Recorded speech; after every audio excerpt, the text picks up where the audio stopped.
comenzar nuestro webinar. Este webinar que vamos a iniciar hoy es el primero de un ciclo de webinar que estaremos ofreciendo durante las próximas semanas y los próximos meses, con el fin de educar a nuestros clientes, amigos y prospectos en todo lo relativo a lo que tiene que ver con los bienes raíces en el sur de la Florida. Para comenzar, hoy vamos a tener un webinar de lo más interesante, donde vamos a tratar el tema de impuestos, las obligaciones de impuestos y el tipo de compañía que pudiera abrir un comprador en el caso de que escogiese esa opción para adquisición de su vivienda. O también se puede comprarlo a nombre personal. Vamos a ver las ventajas y las desventajas de comprar propiedades bajo una u otra figura.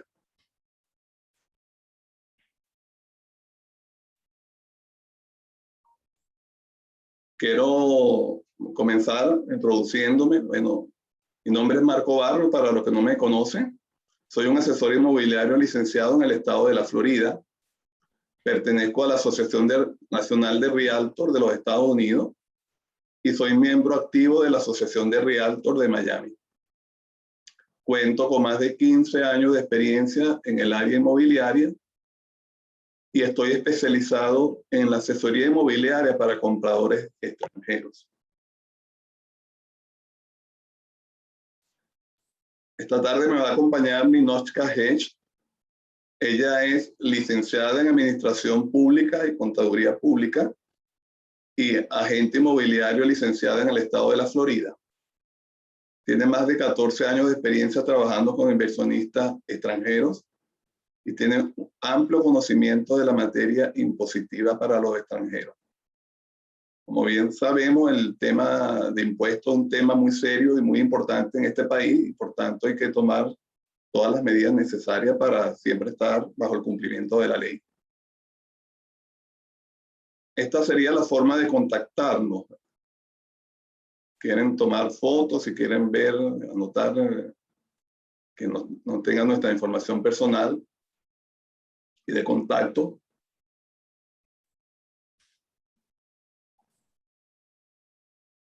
Y aquí está la información de Ninochka.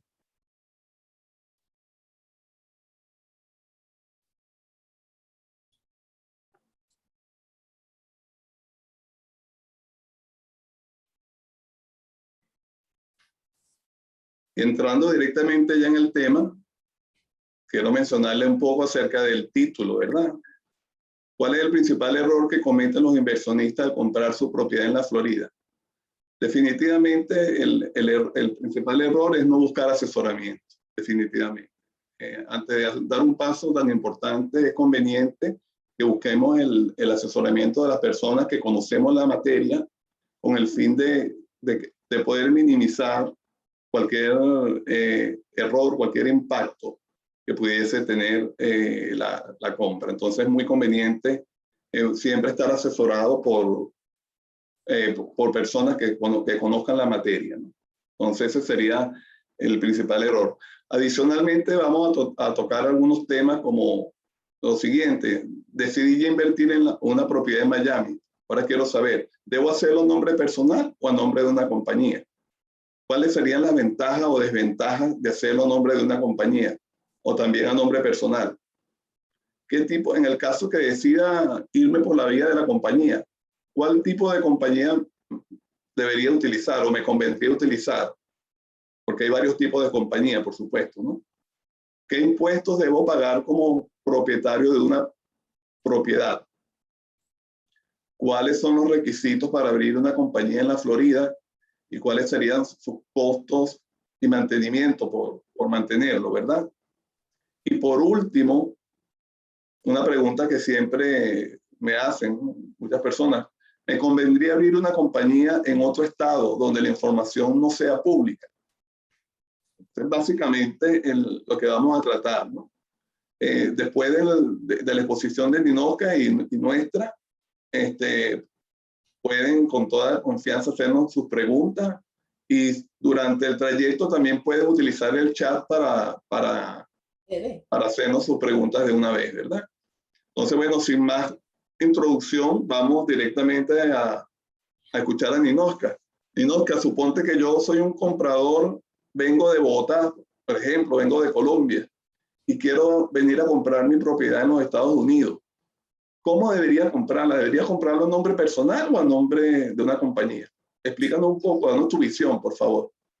Primero que todo, muchas gracias, Marco, por la invitación, ¿verdad? Y a todas las personas que gentilmente nos están acompañando esta tarde e invirtiendo un poquito de su tiempo para escuchar nuestra información, lo que queremos compartir.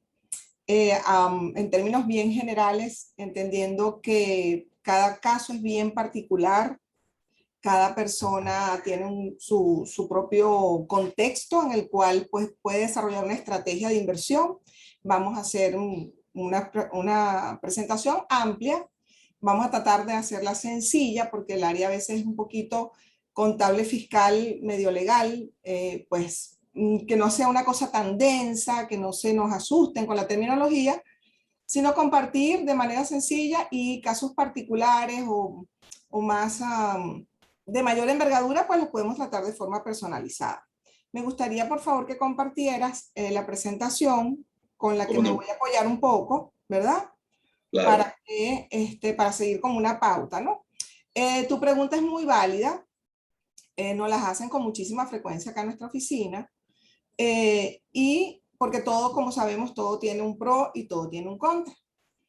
Va también a depender mucho, pero tenemos que dar la exposición o la charla, porque esto es para un compartir, con personas que pueden estar residiendo ya aquí y van a hacer su compra de su inmueble como vivienda principal o segunda casa de inversión, y con extranjeros, ¿ok? Entonces tengo que también dar un poquito esa visión.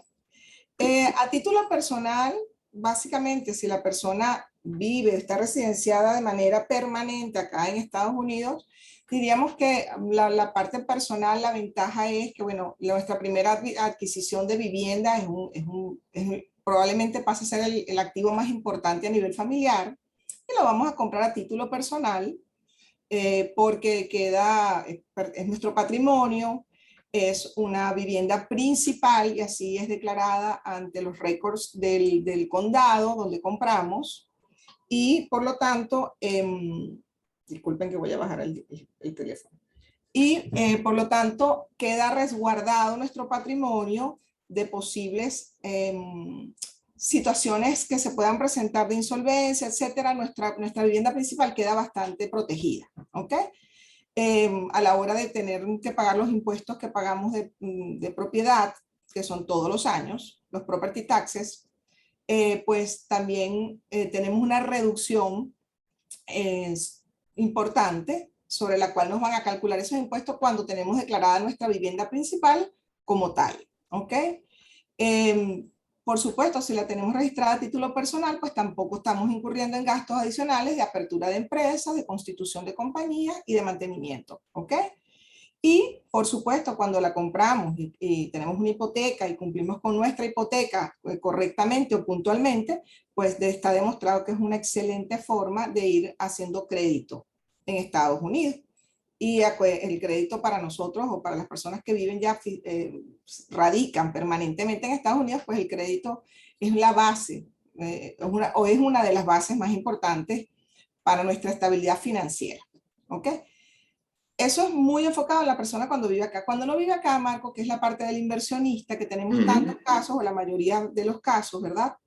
Puede pasar a ser más bien una desventaja a título personal, porque la mayoría de las personas hacen la inversión más que todo para dejarla alquilada, para mantener una renta, para procurarse un flujo de dinero en dólares, y entonces pasa a ser un negocio, ¿ok?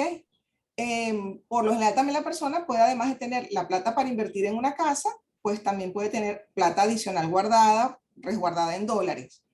En el momento o en el evento que pudiera ocurrir algún incidente, porque no me gusta hablar de accidentes, sino algún incidente en esa propiedad, ya sea con el inquilino o con alguien, un tercero, pues puede ir una demanda contra esa persona y arrastrarlo a título personal, ¿verdad?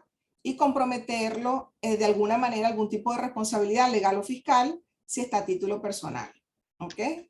Entonces, pues eso prácticamente o básicamente es por la razón, porque ya eso pasa a ser un negocio. Claro. Diferente cuando también la persona la compra, pero quiere venir, disfrutarla, simplemente la tiene para vacacionar. Lo Pues que llaman segunda vivienda, pues, como tenerlo como segunda vivienda o entonces, vacacional.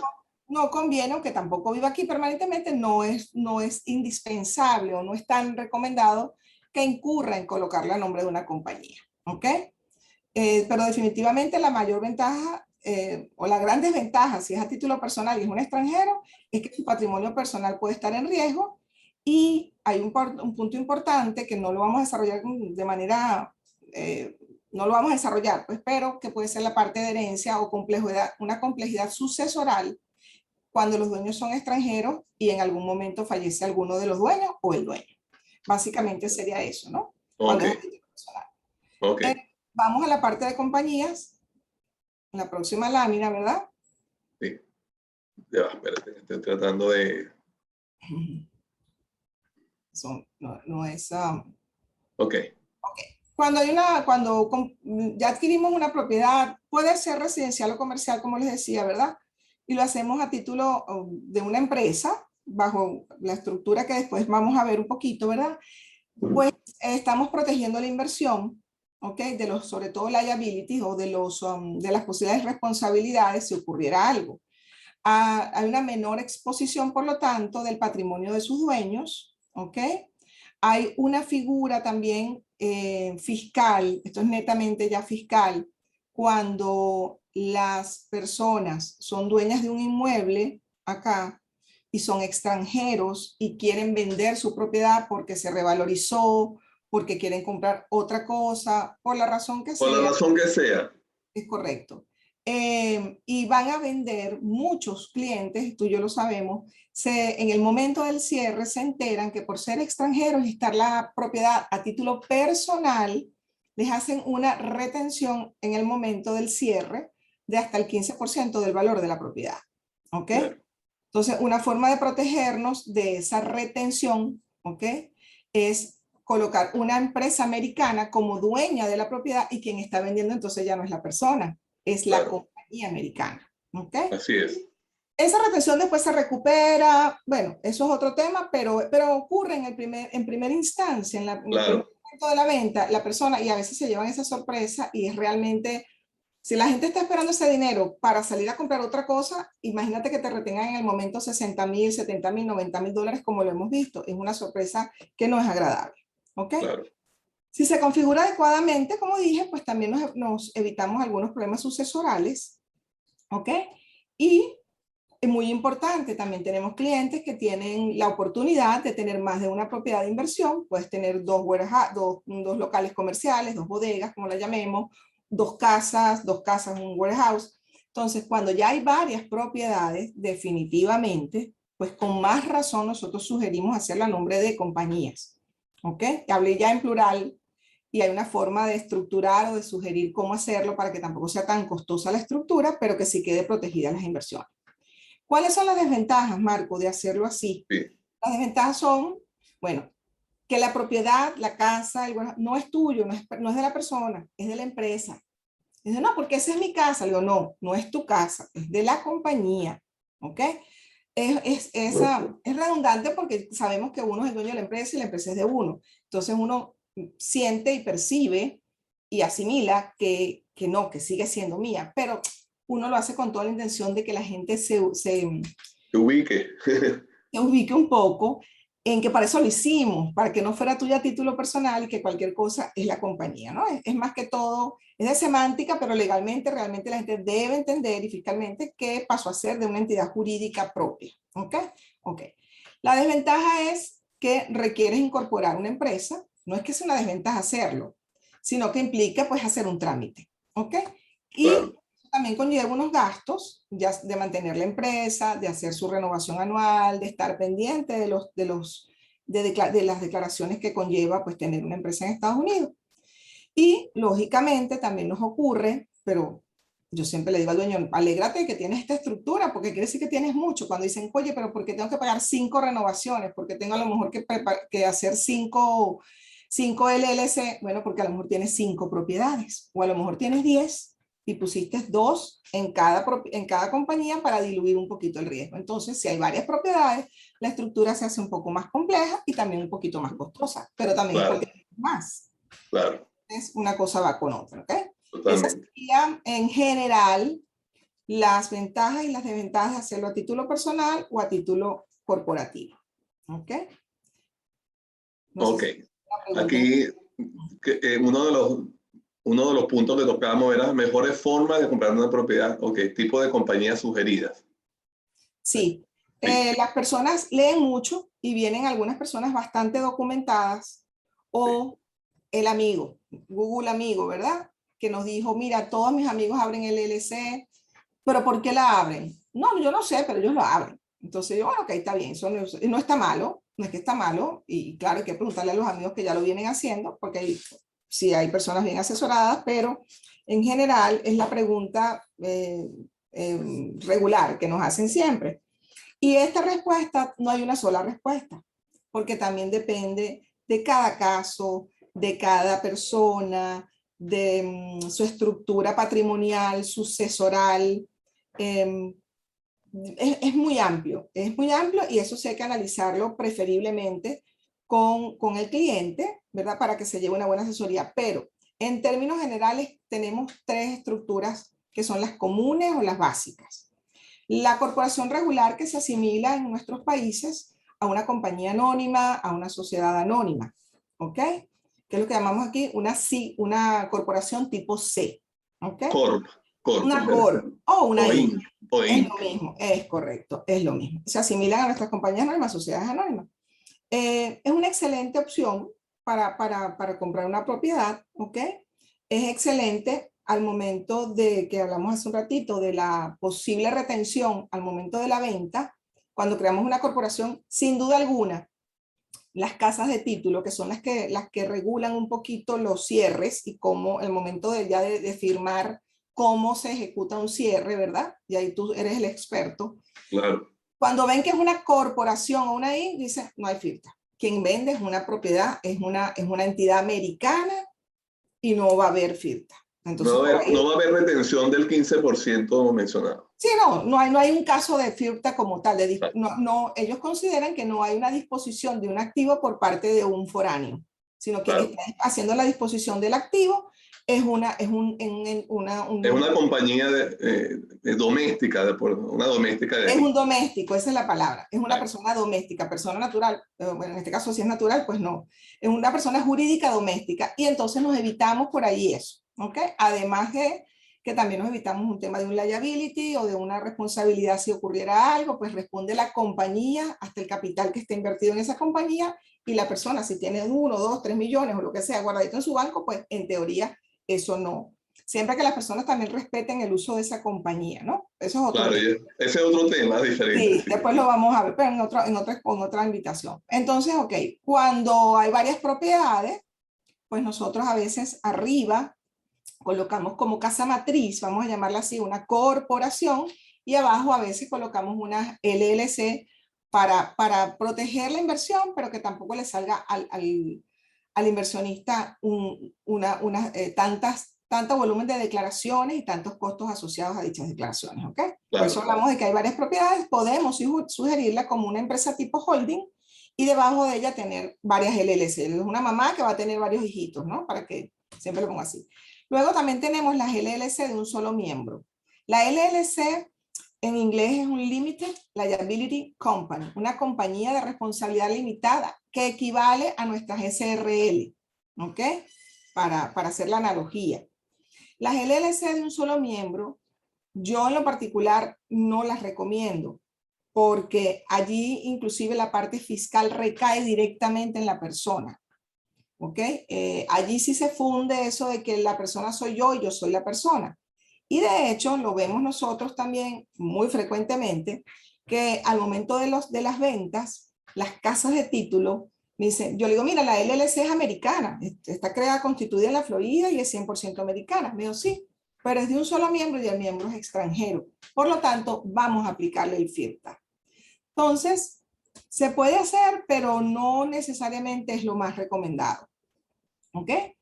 En todo caso, se puede, ¿cómo sí se puede recomendar o sugerir? Bueno, si el dueño vive ya aquí, es un americano, por residencia permanente o de green card o por ciudadanía americana, ¿verdad?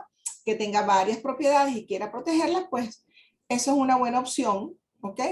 Para tener varias propiedades, pues las tiene cada una bajo su LLC, porque no es un extranjero el dueño de la LLC, va a tener su propio RIF, que llamamos nosotros, o Tax ID, o número de identificación tributario, y va a tener su propia cuenta de banco, o sea, que la maneje como negocio. Si lo vas a hacer, hazlo como bien hecho y lo mantienes como un buen negocio. Y la otra figura que se usa muchísimo, que es la que más está en boga o la que más escuchamos comentarios de mi amigo lo hizo así, yo también lo quiero así, o todo el mundo lo hace así, es la LLC de varios miembros, ¿ok? Que es lo que llamamos aquí un partnership, ¿ok?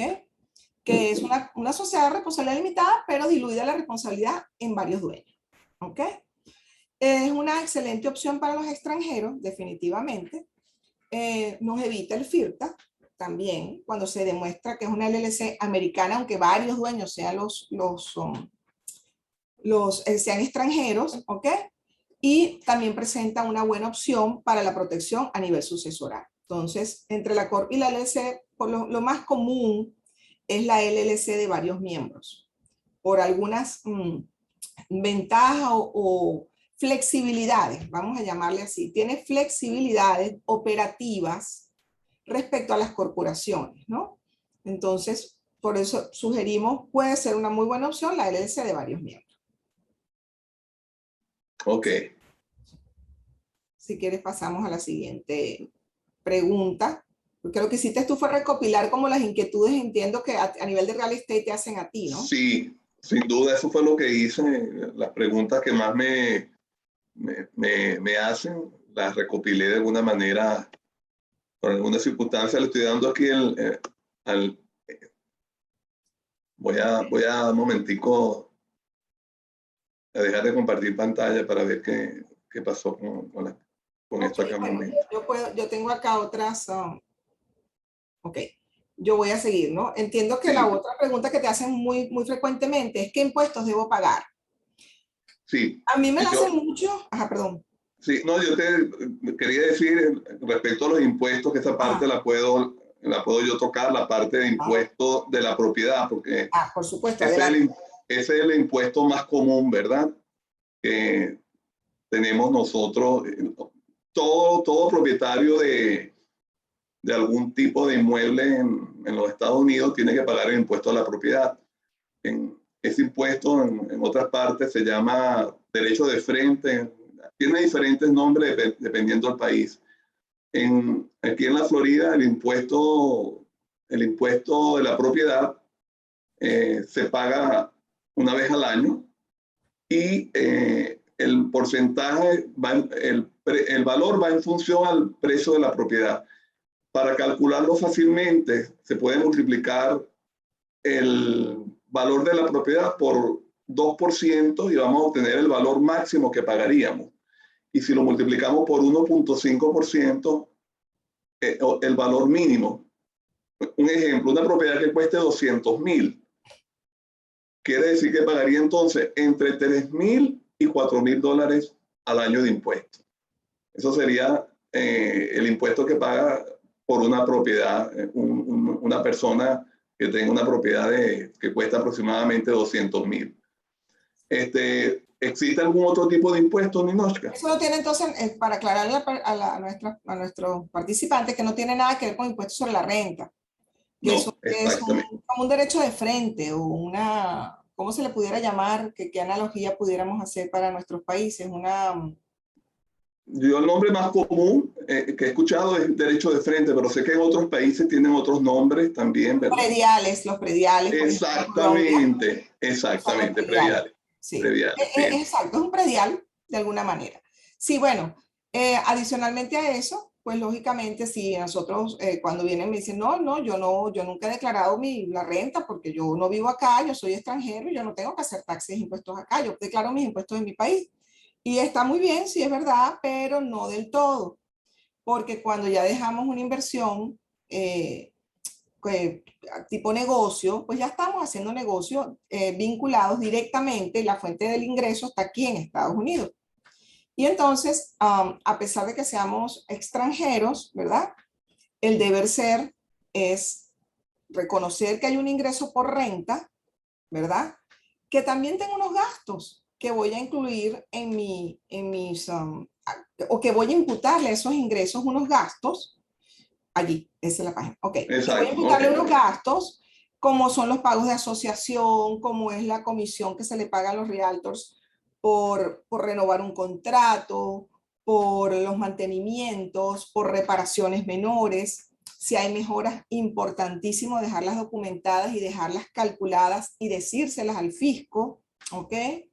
Porque al momento de una venta vamos a querer haber hecho todo esto que a lo mejor no se hizo. Lo vemos con frecuencia. Sí, Los property taxes o los taxes a la propiedad que pagamos en noviembre, el seguro de la propiedad. Entonces también tengo, oye, no solamente lo gasto, sino que lo gasto y lo diluyo también del ingreso. ¿Ok? claro. Cumplo con el deber formal de reconocer que tengo un ingreso gravable afuera, en este caso en Estados Unidos, y ocurre algo bastante interesante, Marco, y Sí, es ¿cuál es? el hecho de que cuando hacemos esas declaraciones correctamente, también se le imputa la depreciación. Hay un cálculo fiscal, ¿ok? Las propiedades residenciales se deprecian a 27 años y medio, las comerciales a 39 años, pero en todo caso, anualmente se calcula la depreciación de ese inmueble y es muy interesante porque aunque la propiedad nos deja un flujo de caja positivo, después que tengo mi renta y pago mis gastos del mes a mes, a lo mejor me resulta un resultado positivo a nivel de flujo de caja, pero fiscalmente cuando le imputo los gastos y el fisco me permite o calcula la depreciación, fiscalmente da pérdida. Entonces, cumplo con declarar mi actividad comercial, pero no hay pago de impuestos. Entonces la gente tiene mucho temor siempre a cuánto voy a pagar, cuánto voy a pagar. Digo, pero espérate, vamos a hacer el ejercicio, que lo más seguro es que ni siquiera te vaya a pagar impuestos.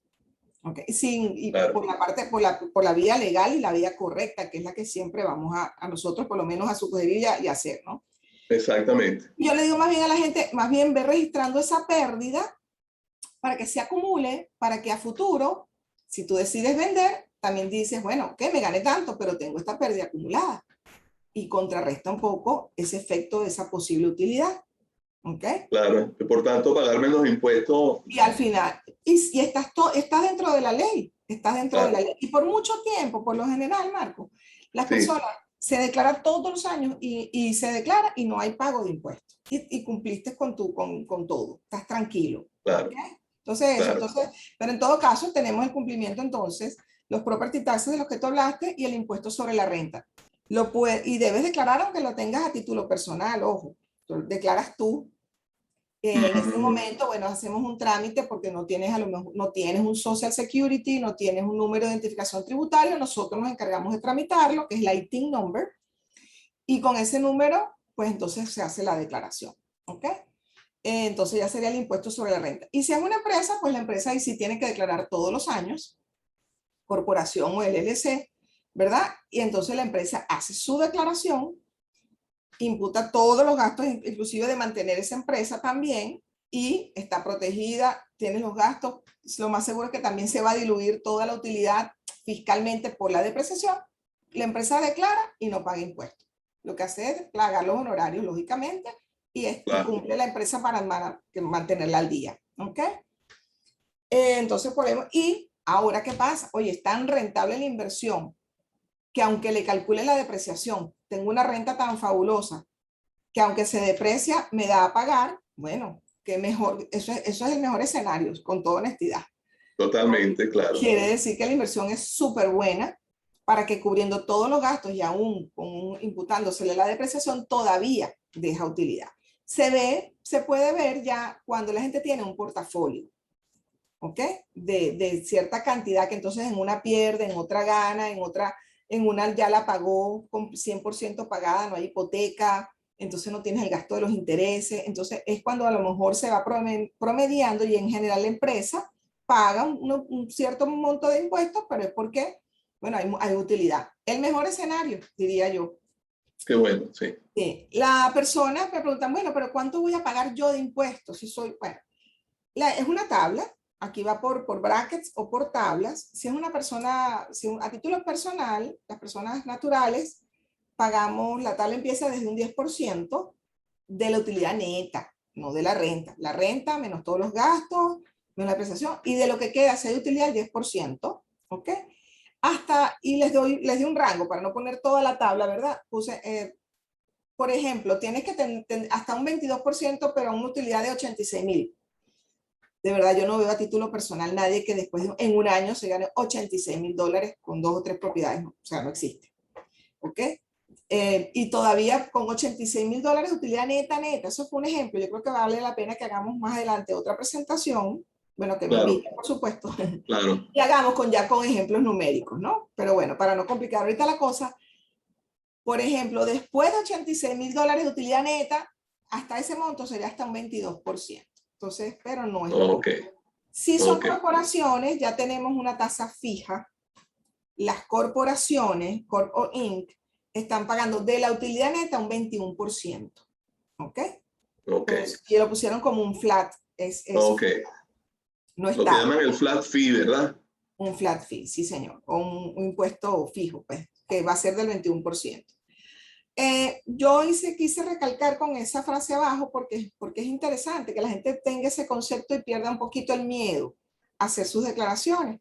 Y es esto, ¿no? Que el bien raíz es una actividad que por lo general no genera pago de impuestos. Se cumple con el deber de declarar, pero no conlleva pago de impuestos sobre la renta, ya que a nivel fiscal, con la depreciación, por lo general se presentan, son pérdidas ante el fisco.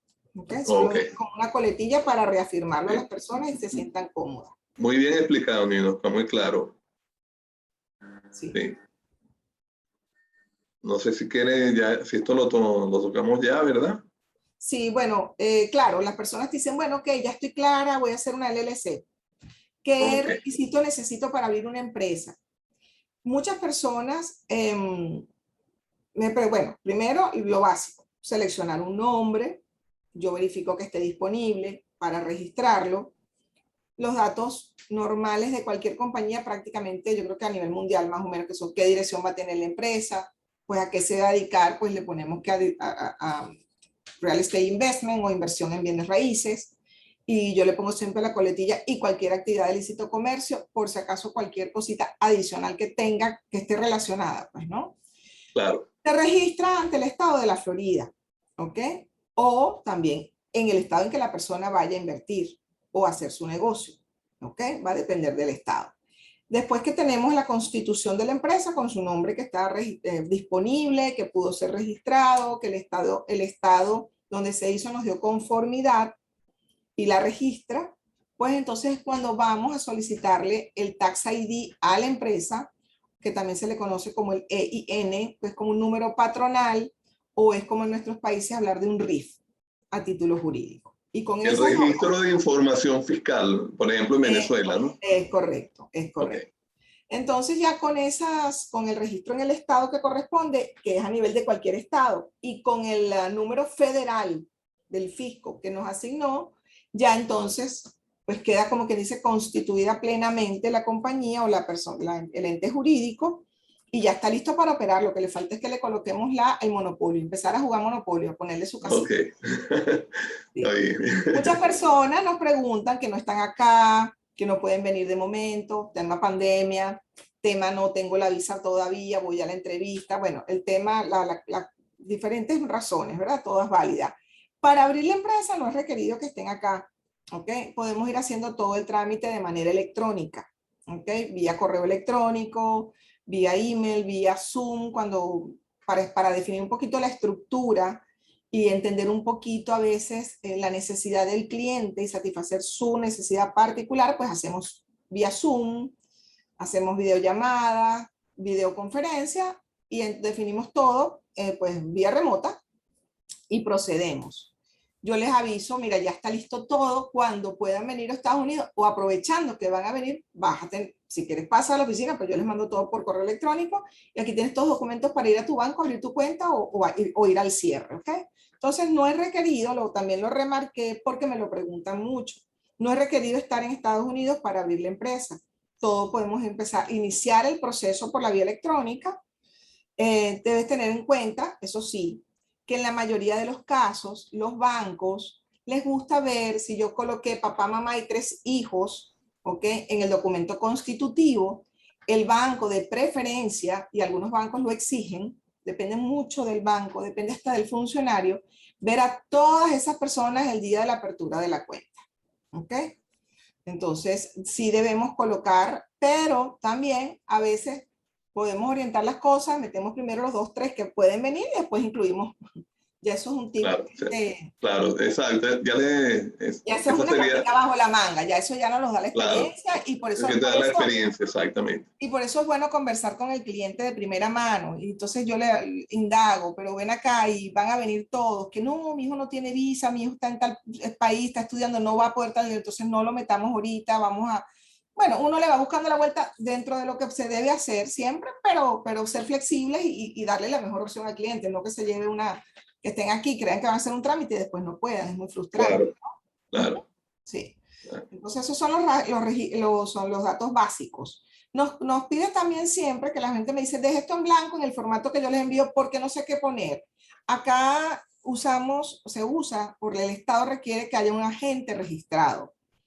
El agente registrado, por lo general coloco mi empresa, ¿verdad? Cuando yo abro la compañía, equivale un poquito al comisario, ¿ok? No es otra, no tiene ni voz, no tiene voz ni voto, pero sí debe estar domiciliado en Florida. Por ejemplo, cuando hacemos una empresa en Florida. Porque bueno, entonces eso es otra, pero bueno, se le aclara todos los puntos a la persona cuando ya quiere abrir su compañía. Está ¿Okay? bien. Sí, permíteme acá un momentico. Creo que ya cubriste casi todos los puntos que estaban pautados en la presentación. Sí. Había una pregunta que quería que contestara, es la última que yo puse. Iba a hablar de los costos, Pina. Bueno, sí, nos preguntan por la pregunta que siempre viene después, ay, Sí, ¿cuánto cuesta hacer todo eso, no? claro. Okay. Entonces, si quieres Claro. pasar la lámina. Es que por alguna circunstancia esta lámina no está ahora. Ok, ahora sí, ahora sí. Bueno, Aquí ok. está. Ok, esa si quieres pasa la de última y vamos a hablar de la otra, pero bueno, ya sí, aquí. Nos preguntan mucho, ¿verdad? ¿En cuál estado registrar la empresa? ¿Ok? La pregunta que te iba a hacer Ah, era que mucha gente dice o conoce que la información aquí en la Florida es pública. Entonces la gente piensa que si es mejor abrir una corporación en Delaware o en otro estado donde se supone que la información es privada y que no se van a enterar de que tienes propiedades aquí en el país. sí, Entonces, ¿tiene sentido abrir una corporación en Delaware en cualquier otro estado? Marco, la respuesta vuelve a ser relativa, va a depender, entendiendo el derecho que tenemos todos, además de mantener nuestra confidencialidad en dónde tenemos nuestras cosas o cómo las tenemos o qué tenemos. Eso es. Claro. Lo que pasa es que hablar de hoy en día de confidencialidad, yo creo que es prácticamente imposible. El tema internet, y todos lo sabemos, es un tema bueno, que nos abruma y que nos sobrepasa, por más que querramos, ¿no? Si hay estados como por ejemplo Delaware, que es la pregunta más común, es el Más estado común. más solicitado para este tipo de cosas, y efectivamente no es récord público el récord de las compañías en Delaware. Ahora bien, ¿qué nos ocurre? Y lo vemos en la práctica. Si tú te vas a comprar una propiedad en Delaware, ni lo pienses, crea tu empresa, creamos la empresa en Delaware, definitivamente. Si vamos a comprar en Houston o en Texas, pues vamos a crear la empresa en ese estado, definitivamente, porque ahí es donde vas a hacer negocio. Ahora bien, ¿qué hace una persona cuando el amigo abrió en Delaware? Y entonces yo también voy a hacer eso, porque bueno, fue cuando lo que tú hablabas al principio, el error más grande no es que hablamos de errores, comprar una propiedad nunca es un error. Claro que no. Es la modalidad bajo lo cual lo hago, ¿no? O el concepto, ¿ok? Cuando yo abro la empresa en Delaware y vengo y me compro una propiedad en Miami, o en Florida, en Orlando, ¿ok? Por San Lucie, no sé dónde sea, en Sarasota, en Tampa, donde sea. Pues la base instalada de negocio, pues ya está en Florida, la propiedad, que es la propiedad. Claro. La estás alquilando en Florida, lógicamente, se va a regir por los contratos de Florida. Y el negocio está en Florida. Entonces, ¿qué pasa? Que esa empresa ahora me la tienes que incorporar como foránea para Florida. Le digo, bueno, ahora esto pasa a ser una empresa extranjera porque es de otro estado originalmente, ¿ok? Y entonces tengo que pagar doble registro, mantener 2 agentes registrados, mantener doble el annual report o la renovación anual. Tenemos que declararle igual al estado de la Florida, igual al federal, a la Florida y a Delaware. A Delaware sin actividad, porque está en cero, porque ya no estoy generando ingresos, y paso a incorporarla en la Florida, donde también es registro público. Se perdió la confidencialidad y gastaste un dinero Innecesariamente. Innecesariamente. Entonces, para mí, la mejor orientación para el cliente es que haz tu empresa donde vayas a tener tu propiedad, ¿ok? Para que no gastes plata y no te evites esos contratiempos, ¿no? Entonces, por eso lo coloco donde vayas a realizar la actividad económica, y yo pienso se puede estructurar dentro de lo que aquí ¿cómo se llama? Público. Probablemente no tiene que aparecer tu nombre directamente en vista a la calle, ¿ok? Y por eso hablo de este punto de estructurarla de manera de proteger eficientemente la confidencialidad o el anonimato de los dueños de la empresa hasta cierto punto, Marco. Ok. Porque el que sabe más o menos buscar algo acá también aprende hasta buscar en los récords públicos. Pero bueno, hay que tener ya un cierto entrenamiento, ¿no? Claro. Entonces, y por eso también resalto categóricamente que cada día es más difícil que exista información 100% confidencial. Sí. O sea, puedes minimizar el riesgo de que sea público, más no lo eliminas probablemente completamente.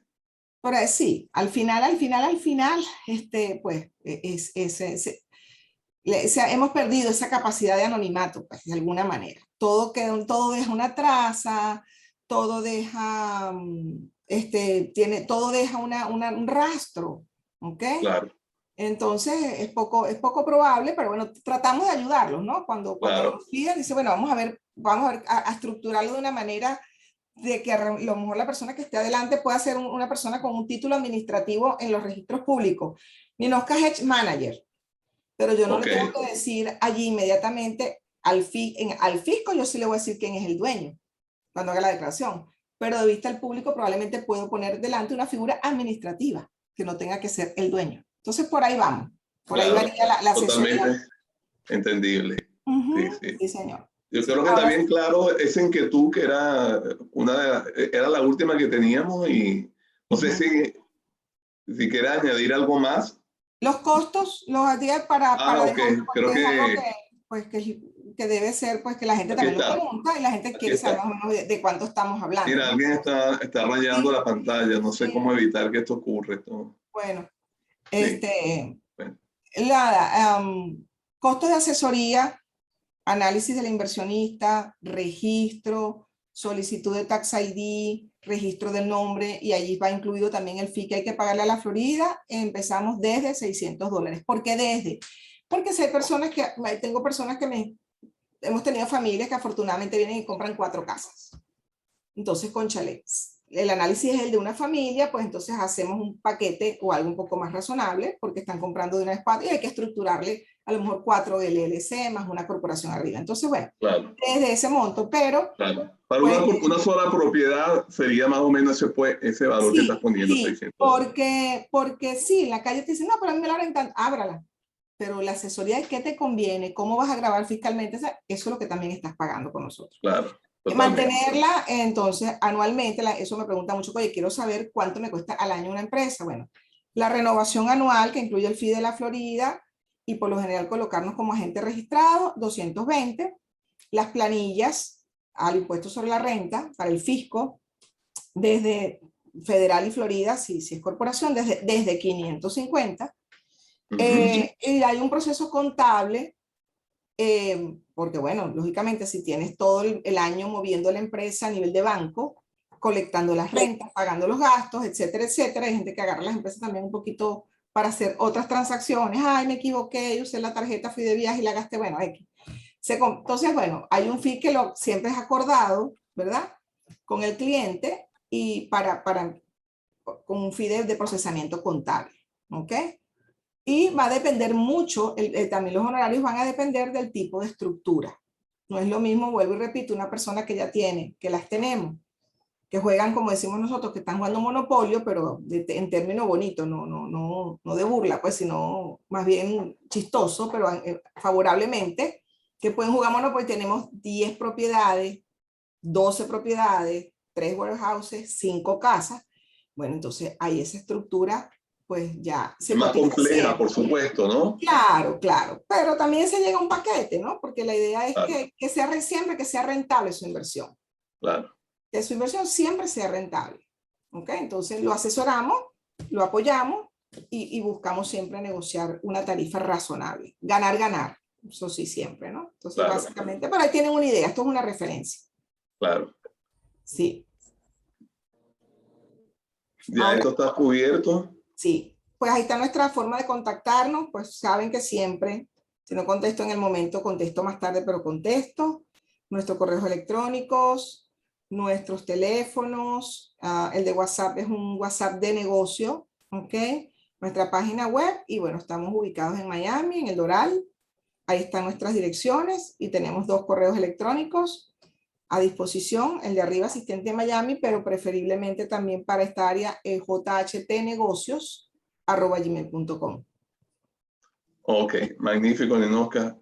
Muy interesante. Vamos a ver si hay algún tipo de preguntas acá por parte de los asistentes. Si tienen preguntas, es el momento oportuno para preguntarle a Ninoska, que déjame ver aquí en el chat. Creo que hay algunas. Puedes a lo mejor quitar el mute de los participantes para que No, puedan. ellos mismos lo pueden quitar cuando Ok, hablan. ok, Sí, ok. sí. Déjame ver acá. Okay. En Perú se llama el impuesto de la propiedad, se llama impuesto predial, exacto. Es una Igual que acotación en que me hicieron. Colombia. Sí.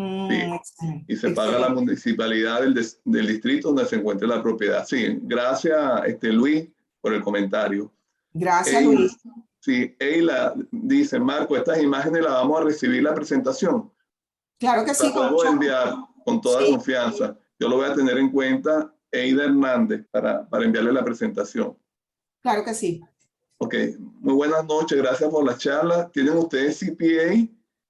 Sí, ¿Ustedes o preparan declaración de impuestos? sí, sí, Pregunta María declaramos. Díaz. Sí, Sí, yo no soy sí. CPA, yo soy PA, contador público.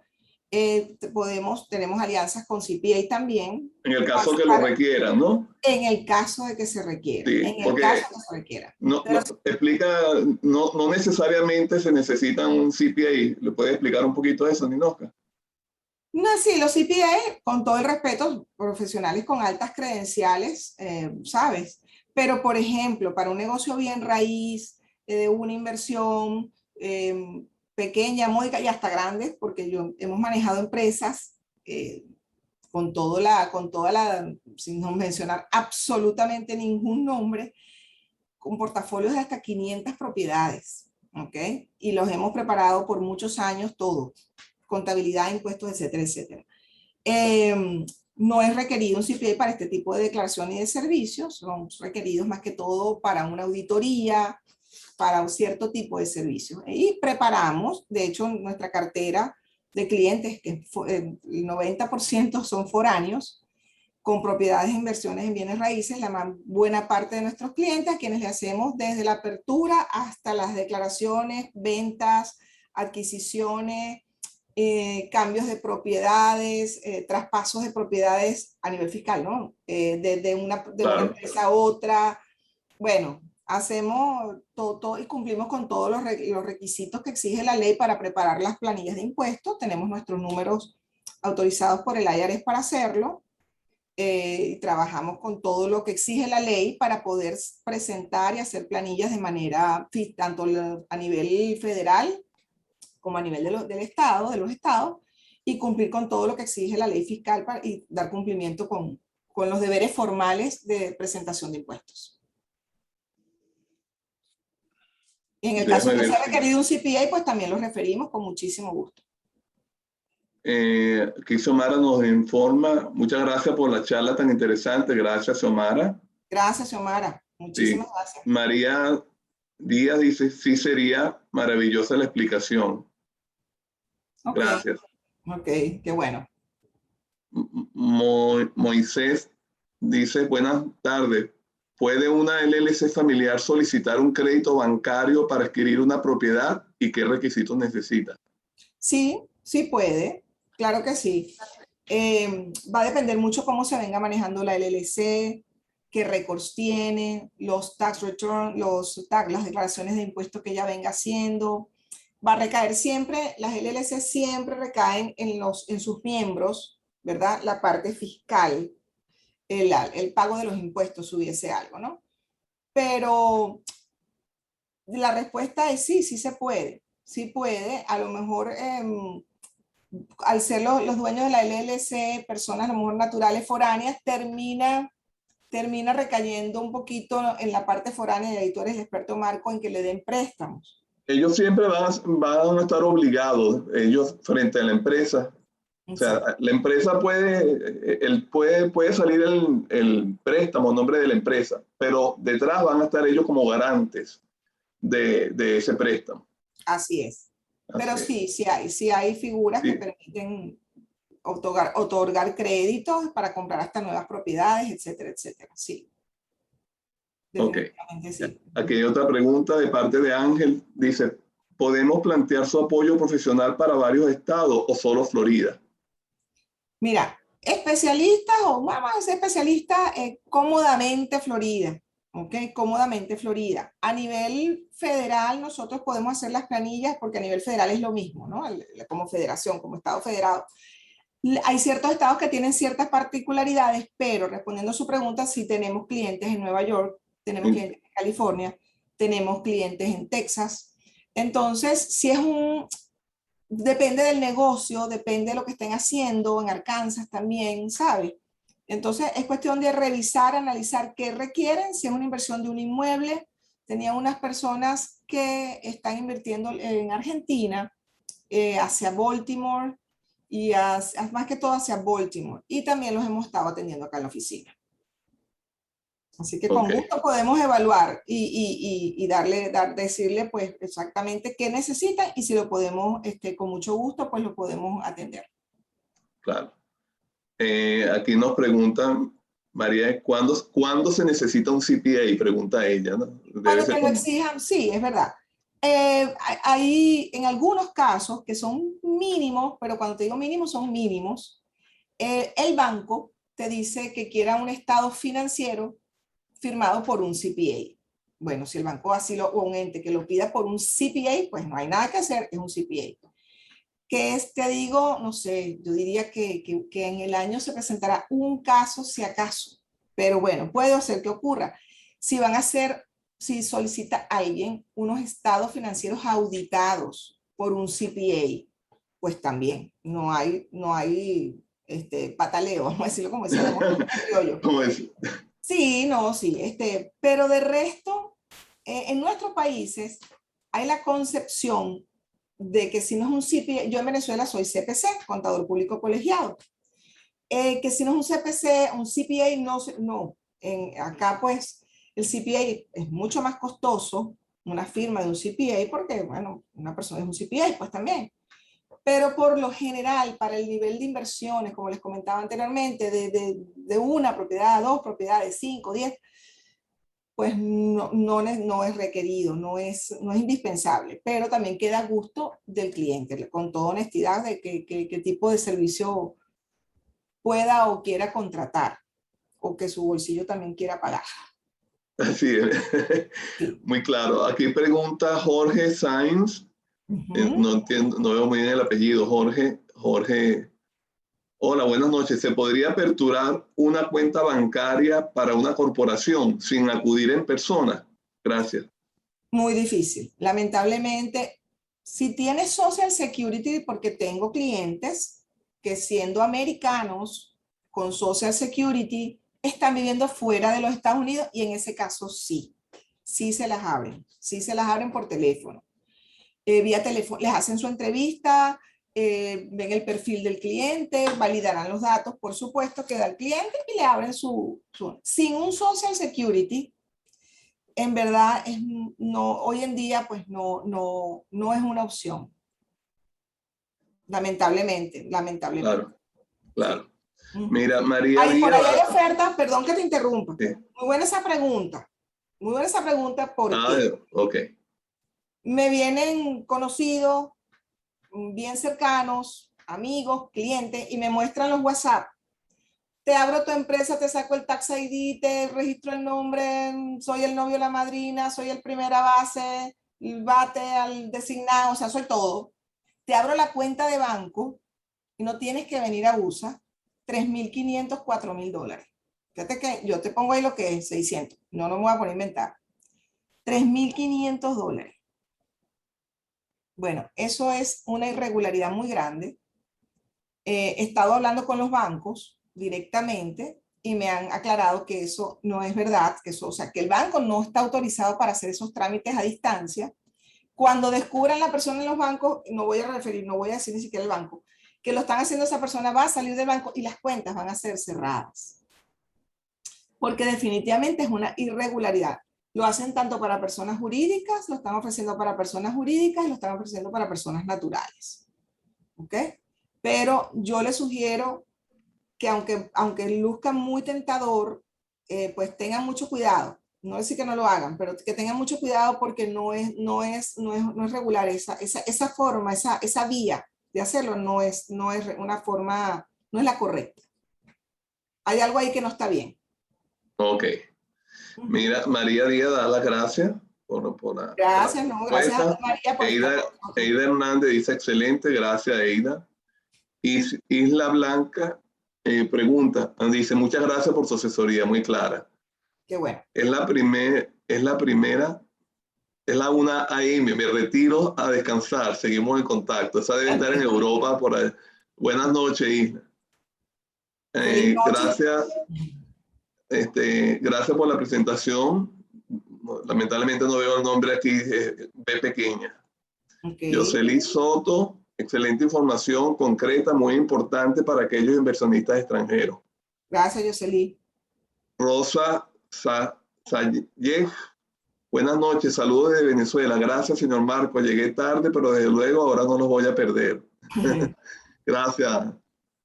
Excelente, Marcos, dice Ángel Gómez. Gracias por la invitación. De nada, estamos aquí para eso, ¿no? Le puedes pasar la invitación a la persona que entró tarde para que tenga la referencia con mucho gusto. Claro, de todas maneras esto lo vamos a grabar y posteriormente la gente lo puede escuchar, ¿no? Mejor dicho, ya se está grabando. Ok. Aquí pregunta Marta Caprioli. Hola Marta, ¿cómo estás? Pero, ¿qué sería más conveniente? ¿Se pide el préstamo a nivel personal o de la LLC al momento de solicitar el préstamo de vivienda?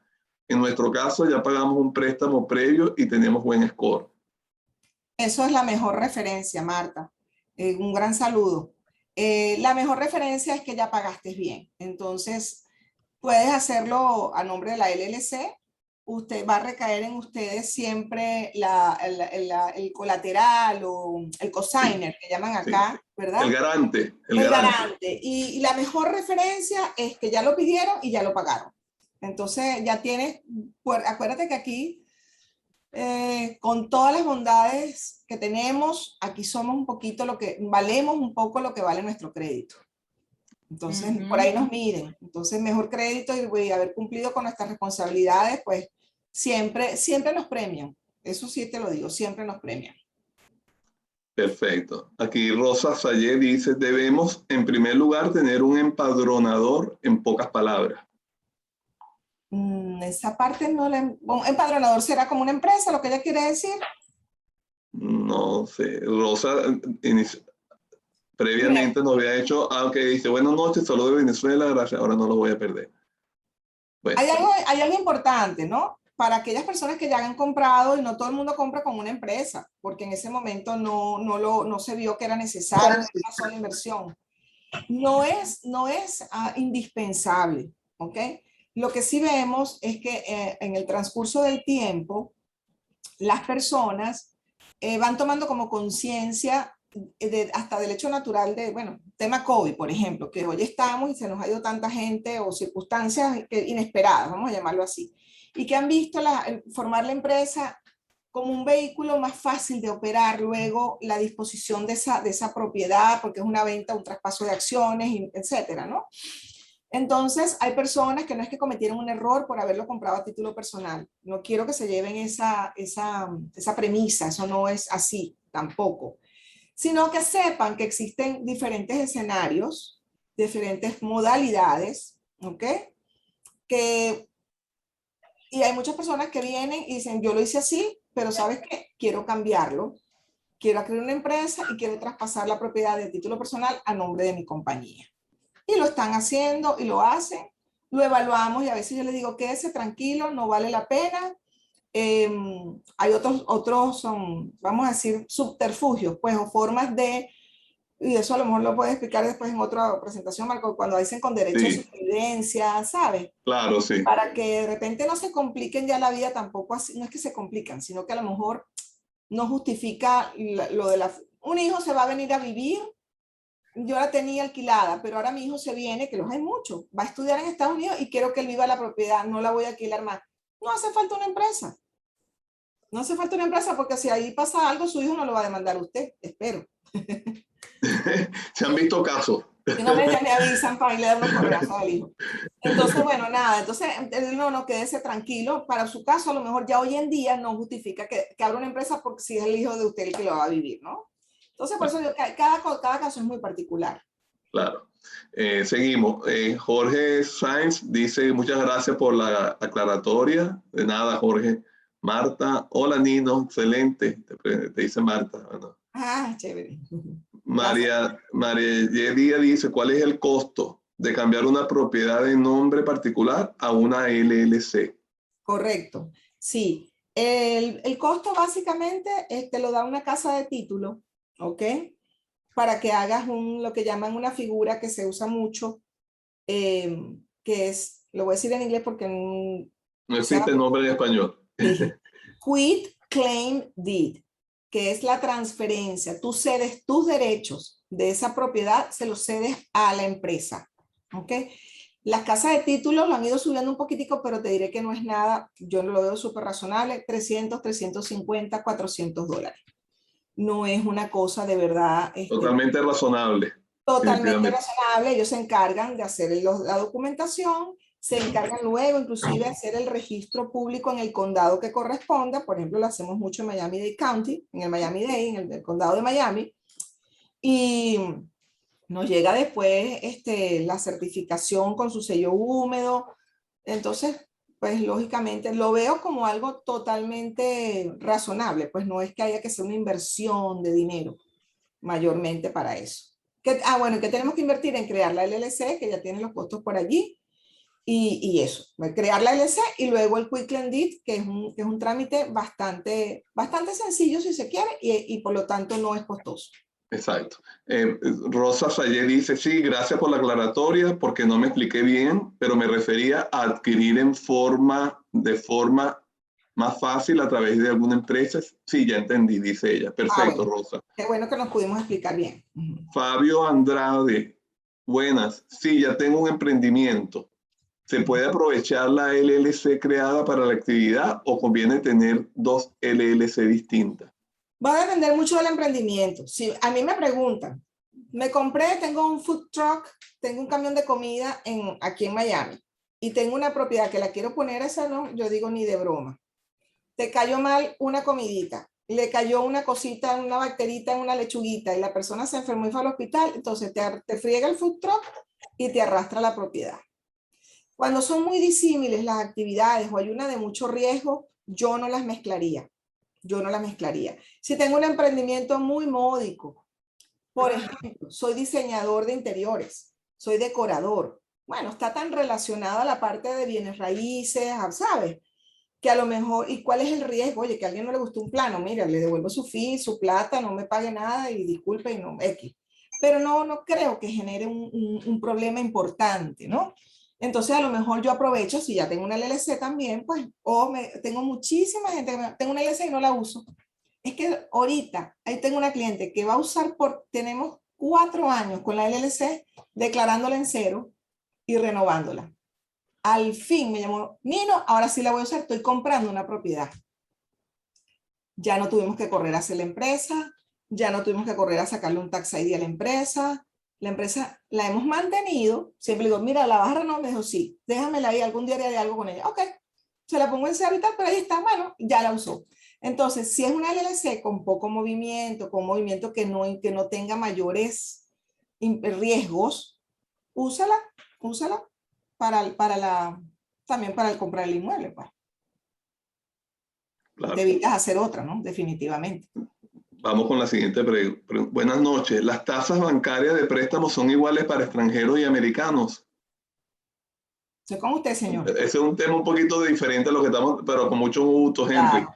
Las tasas bancarias de préstamos son iguales, no son las mismas. Normalmente para extranjeros un poquito más alta, pero no hay mucha diferencia. Normalmente como un punto y medio de diferencia. Si una para un local, un residente es 3%, para el local, para el extranjero puede ser 4,5%. No es mucha la diferencia. Y sigue siendo mucho más baja que en las tasas que tenemos en nuestros países, que ya sabemos por el orden de cuál están, ¿no? Explica un poquito el boom del inventario, de cómo está la actividad de bienes raíces de activa, ¿ok? Primero por la situación de nuestros países y la gente busca resguardarse pues un poco acá, claro, como es lógico. Y segundo, porque tenemos tasas de interés realmente interesantes, muy atractivas, ¿verdad? sí. Para poder apalancarnos en el banco y que pues otorguen préstamos que aunque sea para extranjeros, la tasa sigue siendo fabulosa Sí. y es una excelente oportunidad Sí, de compra. a partir de los 4.5% de una tasa excelente, se consiguen préstamos para extranjeros. Así es. Sí, Marta dice, nosotros lo hicimos y fue eso como 400, se refiere al Quick Lendit, muy bien, y hubo genetarial, lo hicimos a distancia pagando $100. O sea, fueron total Totalmente $500. razonable y bueno que validamos entonces que estamos allí, estamos en la Sintonía. Luis estamos Liendo dice, mi LLC me costó 450, demoró un mes y respecto al banco es correcto que piden presencia de los socios para abrir la cuenta. Eso es correcto, sí. Sí. Busqué varios para hacerlo a la distancia y no se pudo. Lo que buscan es verte físicamente. Ya luego los temas de traslado de dinero o firmas posteriores se pueden hacer digital. Es cierto. Así es, así es. Fabio, muchas gracias. Dice, excelente presentación. Gracias, Fabio. Gracias, Fabio, muy amable. Marta, nuestra Title Company nos consiguió una notaría en Virginia y pudimos firmar a distancia. Sí, así es. Pregunta cuánto están las tasas de hoy. Como te dije, Marta, para ver, sí, entre 4,5% y 6%, dependiendo del banco, dependiendo del tipo de préstamo, el monto. Hay muchas variables que influyen en eso, pero están más o menos en ese rango. Erasmo Marcano. Hola Erasmo, ¿cómo estás, amigo? ¿Qué requerimientos le solicitan a los extranjeros para obtener el crédito? ¿Cuál es la garantía para el banco si eres extranjero? Esa la contesto yo. Erasmo, el requerimiento básicamente es una carta del contador en el país donde la persona percibe los ingresos, 2 referencias del banco, copia del pasaporte, copia de la visa, y llenar una planilla de aplicación, por supuesto, ¿no? Donde vas a poner todos tus datos. Y por último, un recibo de un utility, ya sea la luz, la electricidad, el teléfono o el agua, con la misma dirección que pusiste en la planilla de aplicación. Esos son los únicos 5 o 6 requisitos que piden. Marco, tú tienes personas, ¿no? Que se encargan, que trabajan exactamente para extranjeros, ¿correcto? Sí, yo tengo las personas, lo que serían los loan officers, que se encargan de tramitar y conseguir el préstamo más adecuado. No sé si contestamos todas las preguntas, no sé si nos Pueden faltó alguna, sugerir creo que no. también, perdón ¿Tenía que otra hoja o no? interrumpa, que puedan a lo mejor sugerir algún tipo de temas que ellos quisieran pues, que abordemos o que abordes tú con tus próximos invitados. Puedan, no sé, sugerir, ¿no? Claro, claro, sí. Me parece interesante la propuesta de Inosca. Si quieren algún tema que les gustaría que se tratara por este medio, con mucho gusto lo podemos considerar. Aquí dice Long Offer, excelente, que nos recomiende. Con mucho gusto, Marta. Sí, sí. No sé si hay alguna otra pregunta que, si pregunté sobre la visa EB5. Ok. Excelente, excelente Sí, opción. vamos a hacer uno sobre la visa EB5. Ujú, ujú. Sí, déjeme ver aquí. Es una excelente opción porque lógicamente, primero conlleva eso, pero el especialista, por supuesto, también Marco, con Sí, su equipo de trabajo, porque él tiene un equipo bien cercano con la que hemos logrado, me voy a involucrar yo también un poquito en que en que hacer el proceso, ¿ok? La EB5 es una excelente vía para lograr dos cosas, inversión en bien raíz y, pues, lógicamente, la parte migratoria, ¿ok? Entonces, pero Marco seguramente puede ampliar ese tema, pero sí es una excelente opción. sí, aquí pregunta Luis González que si no es necesario presentar los últimos 2 estados de cuenta anuarios. Es muy probable que el banco le pida, obviamente, muestra de que tiene los fondos para comprar, obviamente, la inicial y los costos de cierre.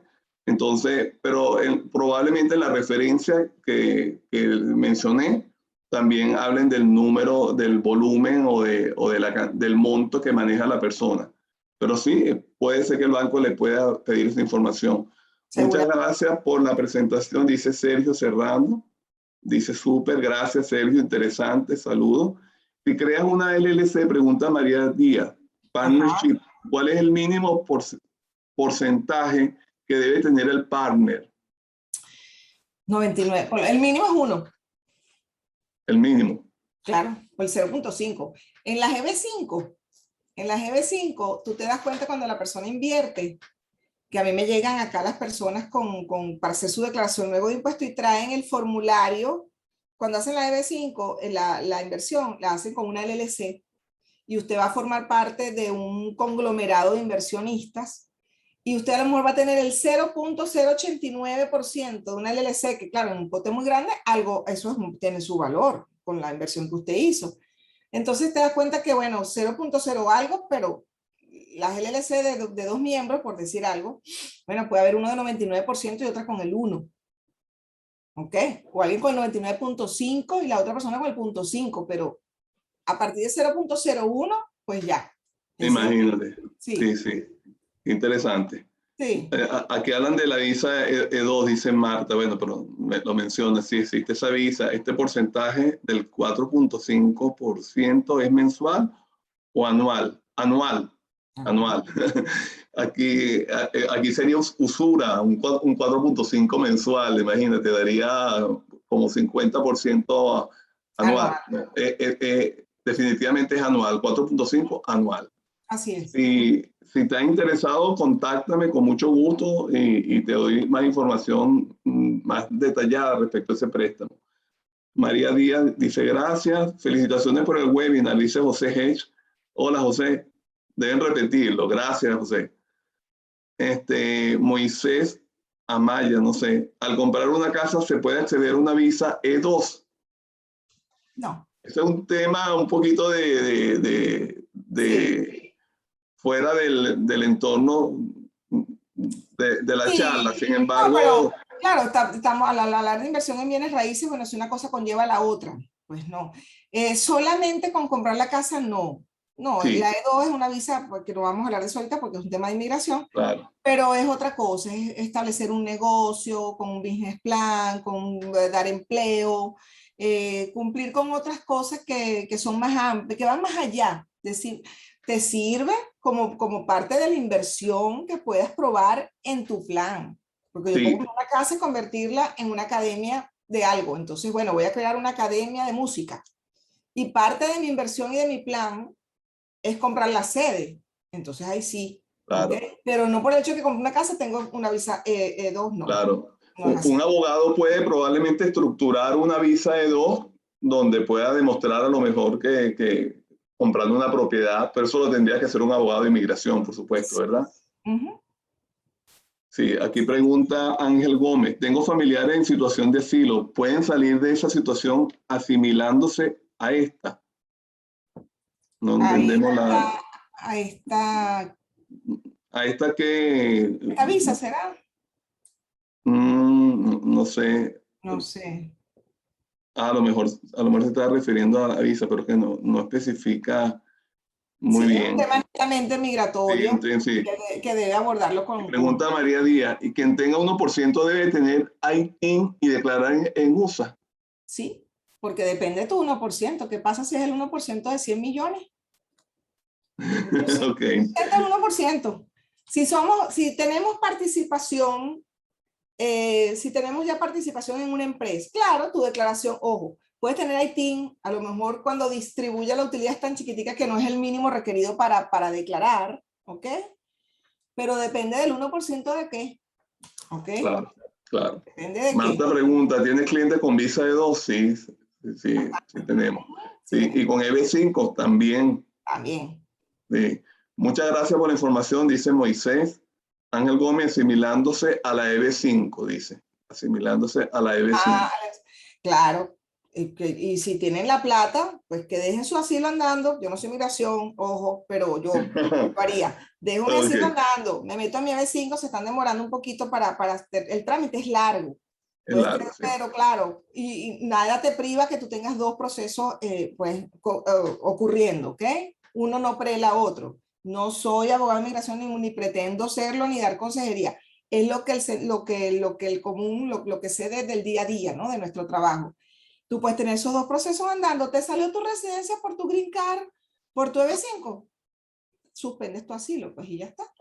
Pero ojo, eso es un tema 100% migratorio que te lo debe la EB5. Con mucho gusto nosotros te canalizamos para una EB5, pero no con la intención de que te vamos a asesorar por la parte migratoria. Es delicado y no es nuestra área de trabajo.